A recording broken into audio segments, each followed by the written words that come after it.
on Roku. I'm your host, Chanel B. I'm an artist, songwriter, producer, and CEO of London Records. Today we have a wonderful show for you guys, as well as our celebrity special guest, Christina Johnson from VH1 Atlanta Exes. She's also a motivational speaker as well as a life coach. So let's get this show on the road. So what we do here at Urbanish TV, we want to shed a positive light on celebrities. Sometimes we might not always look in the the positive atmosphere to others. So we want to basically bring that to our audience. So here with Miss Christina Johnson, we want to take a look into her life as well as get it up for entrepreneurs to be able to see where they're at on their path or their journey of trying to make it or trying to do certain things with their entrepreneurship. So looking inside of her life and getting to know more about her, that will get us going on the road to what we got to know and just mostly have fun. I loved it. Let's have some fun.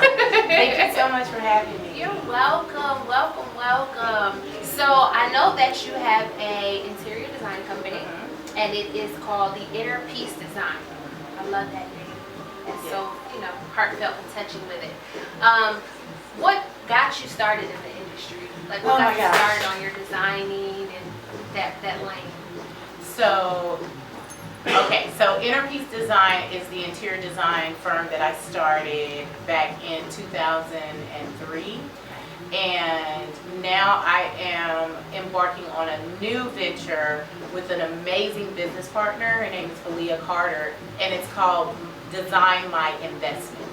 And so we focus on restaurants, people that do Airbnbs, home away, because that's how they make a lot of money. Right. And so we design their spaces as well as residential. I have a new client, Jamal Bryant, who is the minister of New Birth, who is an amazing man of God. And it's such a pleasure to work with him, but that's what we do. We do interior design. And I started, it's so funny, because me and my ex-husband were doing a show called Cribs on MTV. And the people from Cribs came to our house, and they were like, "This is our second favorite house." And I was like, really? Not that I didn't love my home, but I just thought I had seen so many homes that were so huge, and expensive. Right. So I was like, really? They were like, yeah, it's really beautiful. It has character, and it feels homely. I was like, oh, okay. At that time, I was in my late 20s trying to really figure things out. I had just had my son, and I was trying to figure, okay, what do you want to do next? And that's kind of what quickened me to do interior design. I was like, it's a gift. And my ex-husband he did a music studio downstairs like 4 times. And I was like, can I try? And I did it. And it was so beautiful because I did one wall, like the sand on the beach. Okay. And the rest of the walls were this amazing blue, and I had chairs hanging from the ceiling, and it was so nice. And it just kick-started. So I started doing it for my friends as a hobby, initially to get my feet wet. And my first client was Ludacris. Oh. Yeah. And he had just bought a mansion that him and his wife currently live in. Okay. And I was like, this is amazing, let's go. And he gave me a beautiful opportunity. And after that, it just started snowballing into just amazing. Right. So you've done other homes for Jeezy?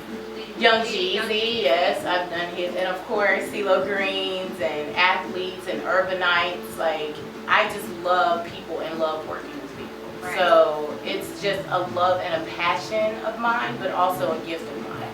So starting out, I was self-educated, and so I started hiring people out of school with design degrees and growing my company. And so that's now Design My Investment. Follow us on Instagram. It's really amazing. Good. Yeah. I can't wait to see some of those things. So I didn't see that on your body. Yes. I gotta check that out. She might be, designing my house one day. I would love. I would be honored. Thank you.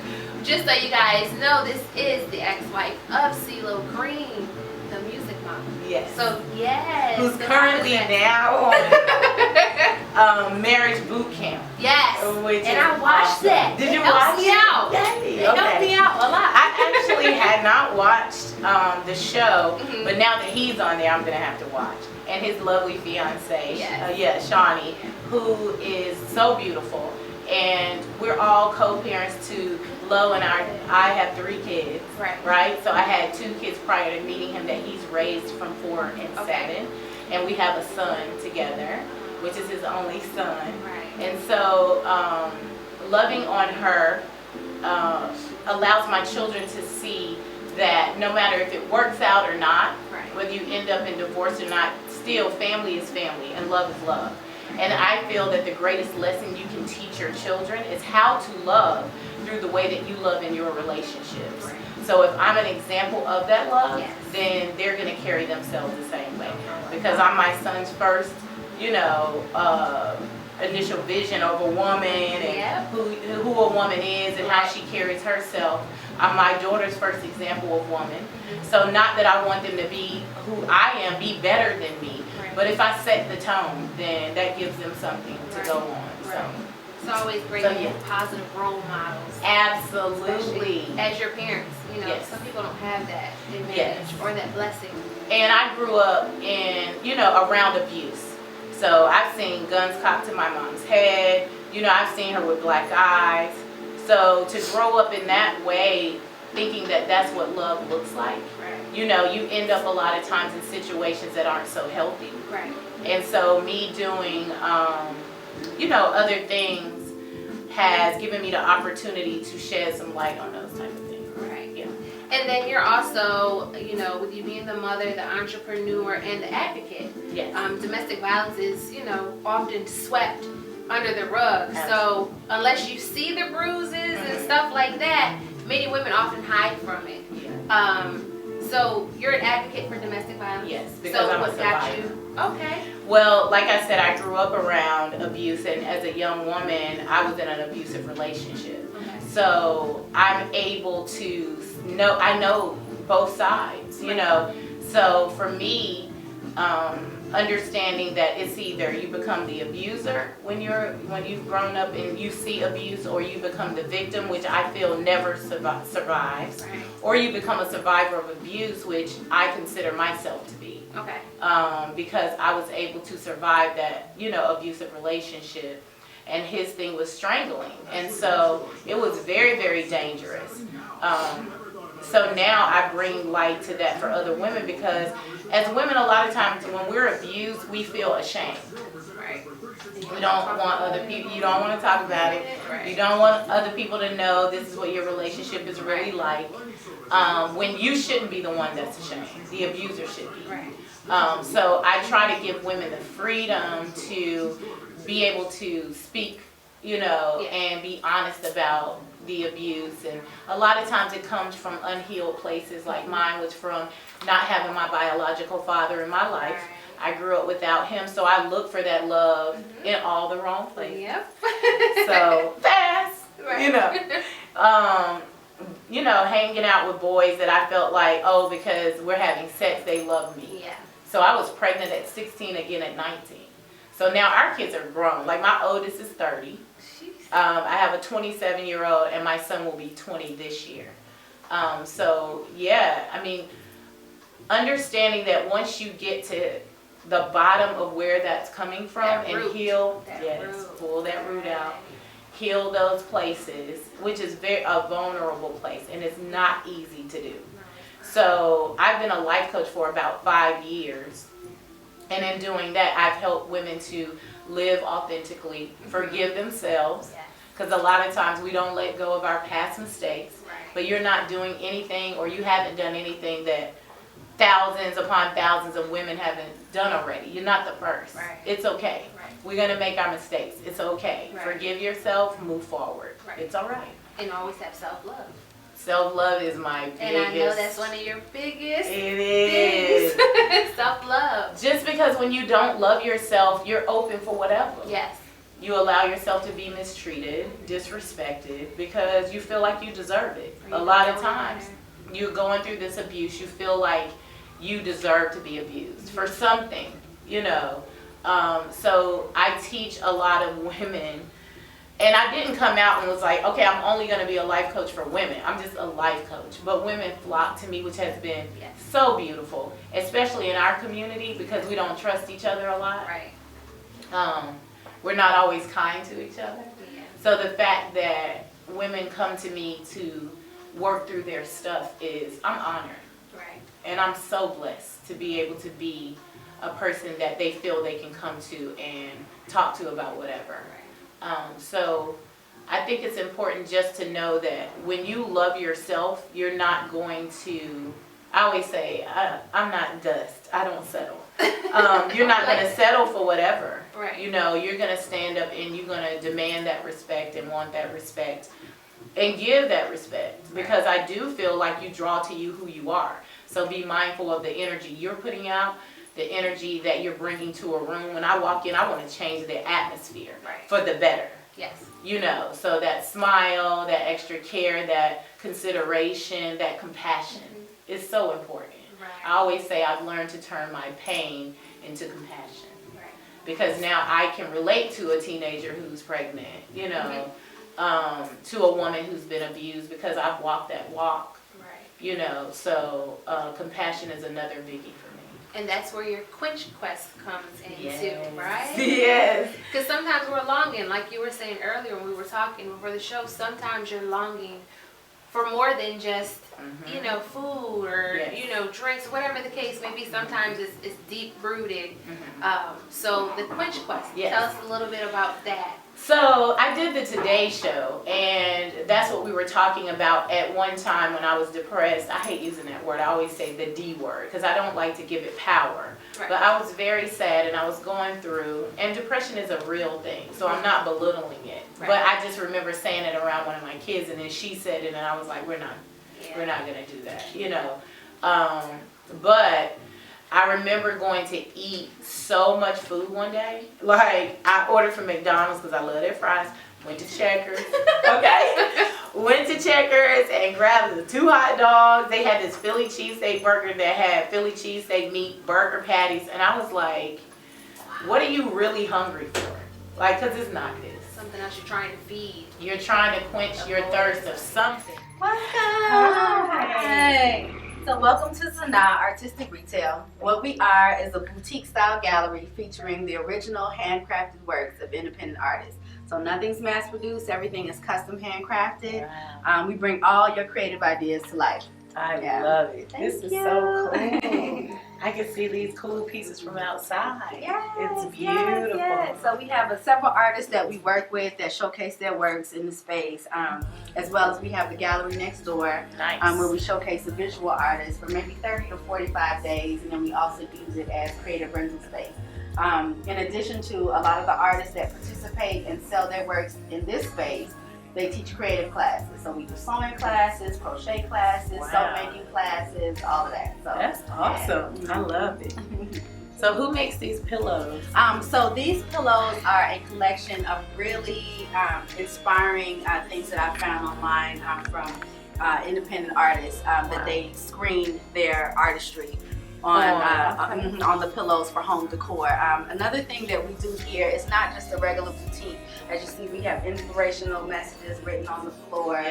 Because you never know what people, where people are, in the day. And so if they can find some inspiration just to keep them encouraged, So I figured in terms of home decor, there's nothing like a pillow that you can wrap up with, sit down and, and just relax, and also to have an inspirational message to remind you to keep going, to pick you up, to encourage you. I love it. Yeah. I was going to comment on that. Everything's so positive. Well, it's intentional because there's enough negativity in the world. There's enough, a lot of times people don't get those messages. So we try to give it to them, not just for them, for me too. When I'm in here, I like to get reminders to, keep going. I love it. I can see such an artistic eye with you. Because I'm a designer, I do interior design, so I can see a piece of that, a piece of fashion, and I feel like those go hand in hand. What's your thoughts on that? Yeah, absolutely. It's all one and the same. It's all an expression. whether it's through fashion, whether it's through home decor, all artistry has so many different facets, you know, and it also hits people different ways. Together. And it's not a lot of women, it's under 20 women, because I want them to feel safe to share. And we do a virtual classroom, so it's women all over the world, and we do the work. We heal our past. We even deal with our physical, and we do, you know, a week of vegan food. We do detoxing and then vegan.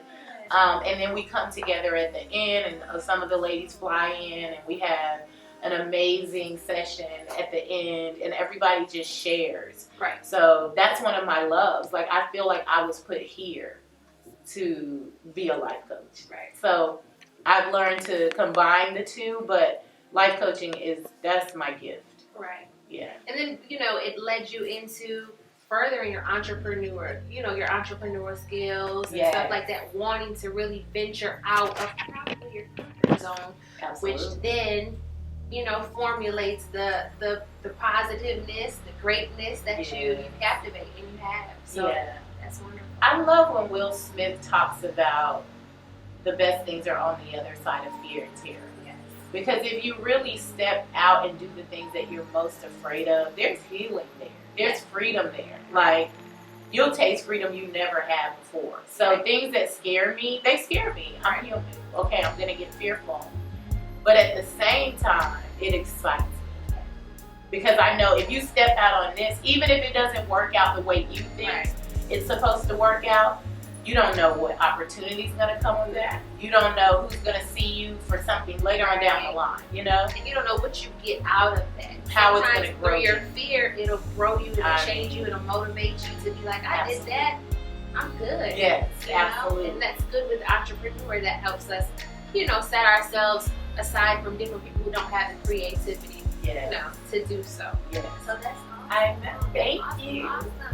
So in 2014, you were one of the cast members of VH1 Atlanta Exodus. Absolutely. Yes. So how was that experience for you? It was awesome. At times it would get taxing just because I wasn't used to having, okay, so we did Cribs, we did My Super Sweet 16, a show called Exile on MTV, music videos and stuff like that. So it wasn't like I was shy to the camera. Right. But at the same time, putting your whole entire life, your dating life, your divorce, your kids, like on, you know, on a platform where people can judge and all that stuff, it was scary. But I went with two major agendas. I'll say three. One, domestic violence. I wanted to put a face with it because, you know, people don't like to talk about it.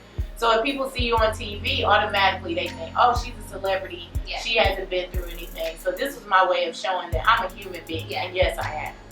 And so the second thing was bringing life to grave disease.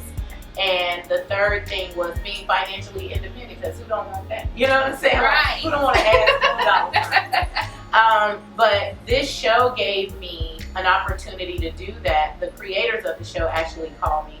And usually I would be like, no, I'm good. You know, I always pray like, God, if this opportunity isn't for me, help it to go away so that it's not hurtful for me or the other people involved. But just let it pass me by. Right.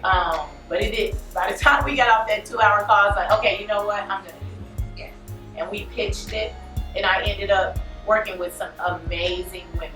So Kevin Hart's ex, Tori Hart, was on there. Good.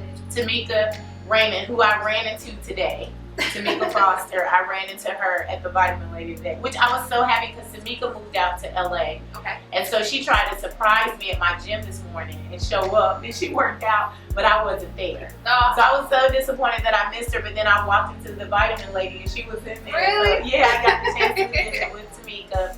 Mayetta Shaw, who was engaged to, well, I didn't say Tamika, but y'all know her, Usher Raymond. Right.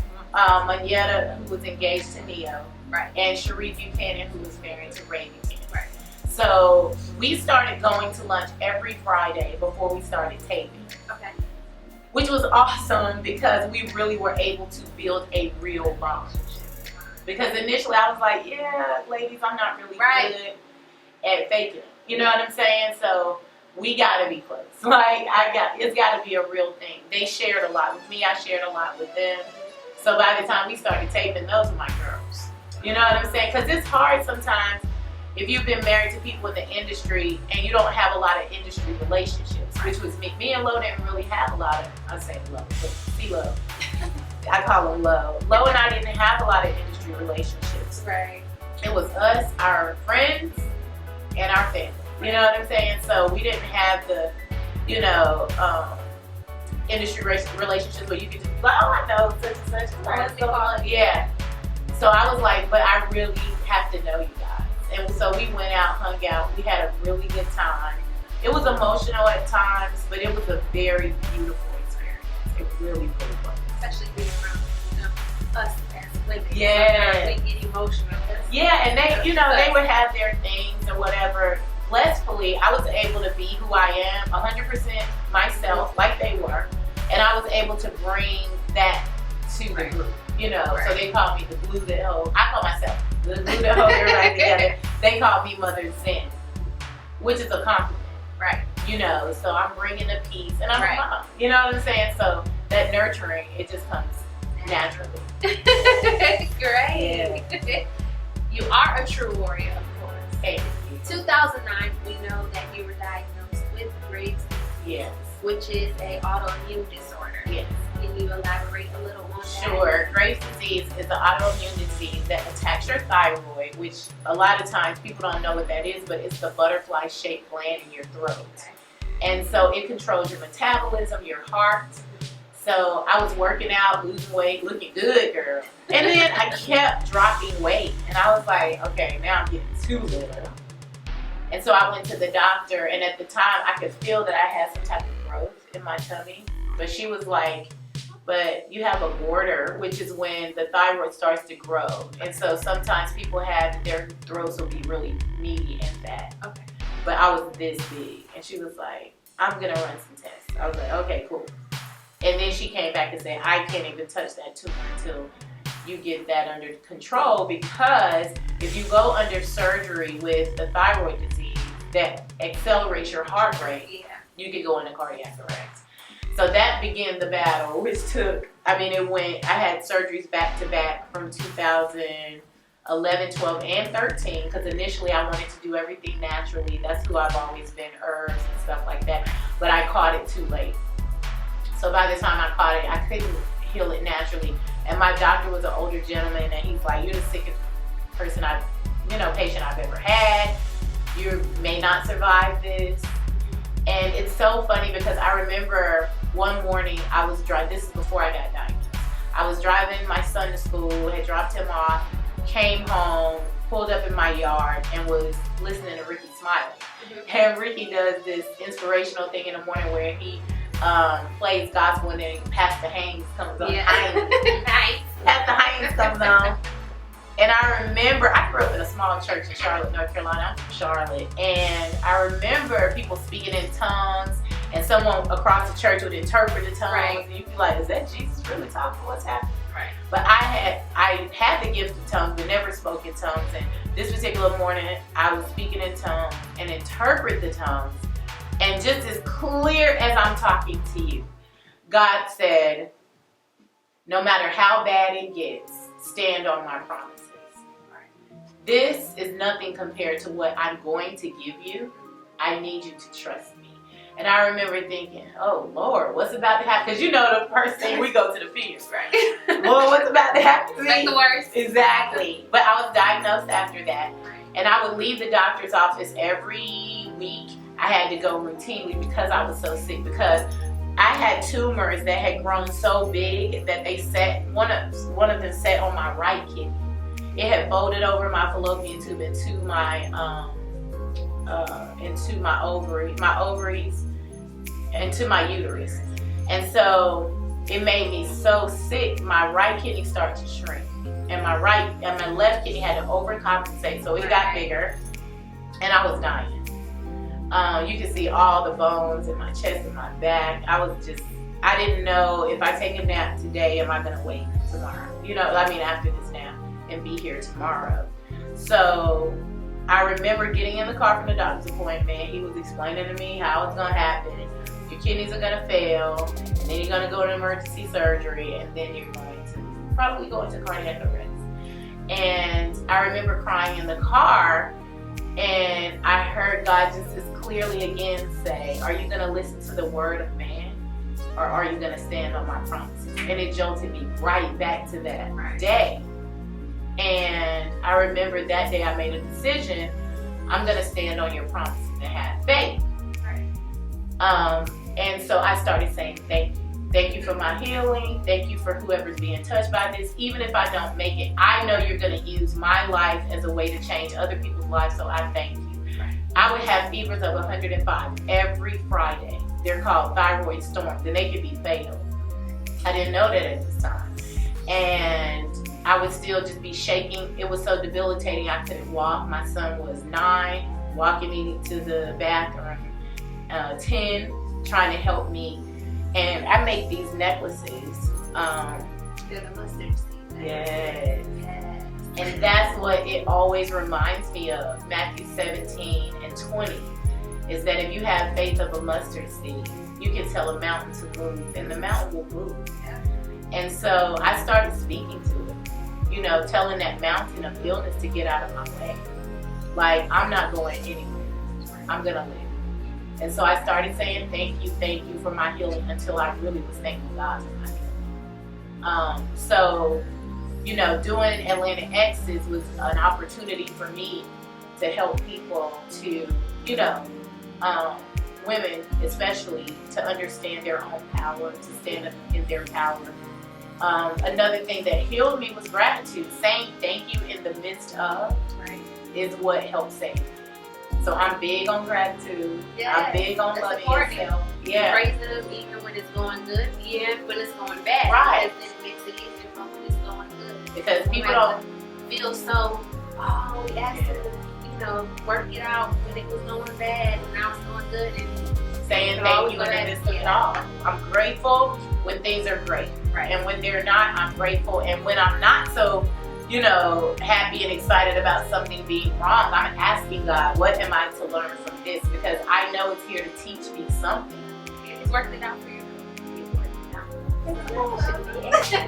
Yes, baby. So that's always, yes, I'm a firm believer in all of that. That's awesome. So we have come to the end of Urbanish TV, guys. But I also would like you to let us know what is next for Miss Christina Johnson. So, ChristinaSJohnson.com, you can find all things Christina. I'm actually working on a show. Brayley Evans, who's a really close friend of mine, she's an actress, but she's producing a show called Design Your Life with Christina Johnson, and it's such a blessing that I get to marry my interior design with my life coaching. So I life coach my design clients. Oh. Because people don't understand that when your place is a mess, your life is a mess. Come on. For women, you can tell by our cars. Yes. You got stuff all over the place. I'm not saying, well, today I can't say that. There's a lot going on in the world. Right. So I got a bunch of water and all that stuff. But you know, I think that it's important to understand that our outward sometimes reflect what's going on, inward. So I'm helping. I just did a restaurant here in Atlanta. I can't talk too much about it, but flipped that for a lady that was going through a lot. She's a single mom of 5, and she's always at her restaurant, always grinding, always hustling, no time for herself. So I kind of just went in, coached her, gave her some time, and turned her restaurant around. It's beautiful. It's beautiful. I'm Christina Johnson from VH1s Atlanta X's. I'm a mother, entrepreneur, and I'm so excited to be on Urbanish.